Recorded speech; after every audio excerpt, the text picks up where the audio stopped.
Durand cup ফাইনালের ticket অনলাইনে জন্য খুলে দেওয়ার সঙ্গে সঙ্গেই 350 এবং 250 টিকিট প্রায় নিঃশেষ হয়ে গিয়েছে। কিছু টিকিট রাখা আছে, সেগুলো বড় ক্লাবের জন্য এবং ফোর্ট উইলিয়ামে সেনা আধিকারিকদের জন্য, কিন্তু সাধারণ মানুষের জন্য যে কোটা আছে সেখানে 350 এবং 250 টাকার টিকিট নিঃশেষ হয়ে গেছে।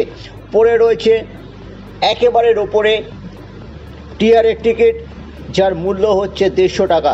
এখানে উল্লেখ্য, ভিভিআইপি টিকিটের বন্টন পুরোপুরি ডুরান্ড কমিটি নিজেদের হাতে রেখেছে।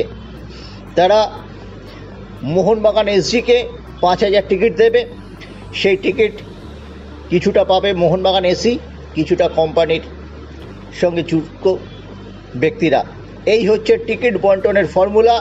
এখানে উল্লেখ্য, ডুরান্ড কাপ ফাইনালেও অতিরিক্ত সময় নেই।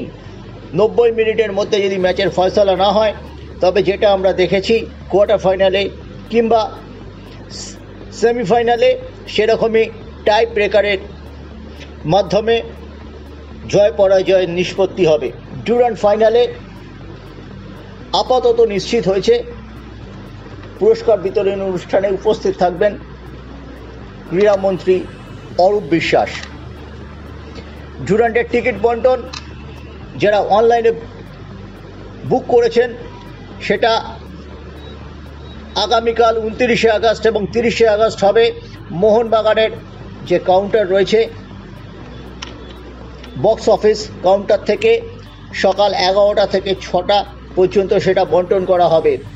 এরপরেও ডুরান্ড কমিটি সিদ্ধান্ত নিয়েছে 31শে আগস্ট অর্থাৎ শনিবার ম্যাচের দিন এই টিকিট যারা অনলাইনে টিকিট কেটেছেন তাদের জন্য 11টা থেকে 4টে পর্যন্ত বন্টন করা হবে। সব মিলিয়ে ডুরান্ড ফাইনাল নিয়ে কিন্তু সাজো রব। এই মুহূর্তে মোহনবাগান এসি কিংবা মোহনবাগান এসটির কর্মকর্তাদের সাথে কথা বলে মনে হচ্ছে প্রায় 50,000 দর্শক শুধু মোহনবাগানকে সাপোর্ট করার জন্য শনিবার সন্ধ্যায় যুব ভারতী স্টেডিয়ামে উপস্থিত থাকবেন।